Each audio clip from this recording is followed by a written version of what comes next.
Helen Pattaya lost her successful IT company because of a fabricated tax debt. 6 years of my life effectively fighting the tax office. By that stage, the business had been unable to sustain itself. We'd lost our investors. As a family, we'd pretty much financially had everything at risk. Helen eventually struck a confidential settlement with the ATO, but she wishes she had better protections. I would have been able to access my rights under the law, not at the mercy of tax officers within the ATO. Taxpayer rights in the United States are entrenched in the law. The Taxpayer Bill of Rights sets out various obligations, like the right to pay no more than the correct amount of tax and the right to a fair and just tax system. In Australia, there's a charter that works like a code of conduct. Compensation usually depends on the ATO determining whether someone's entitled to it. The Taxpayer Charter is a taxation office policy.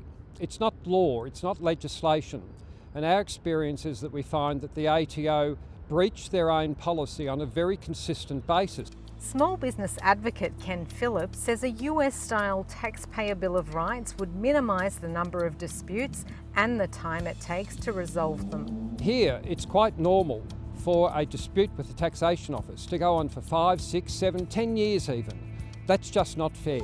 Tax Ombudsman Karen Payne gets up to 3,000 complaints a year from taxpayers in dispute with the ATO.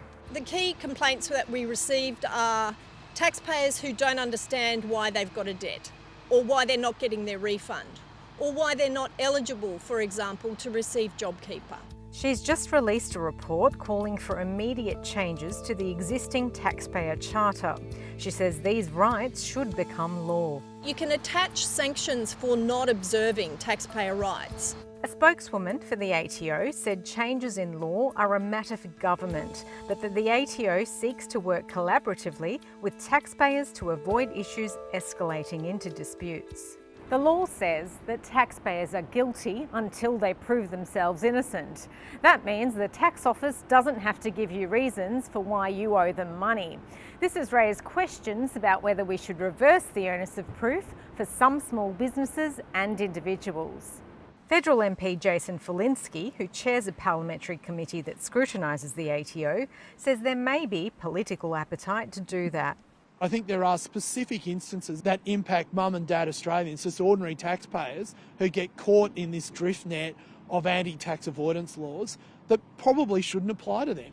Helen says aside from having legal protections, taxpayers need an ombudsman who has stronger powers. That is something that would transform the entire ecosystem for taxpayers, knowing that they have an independent body that has unlimited access to the evidence.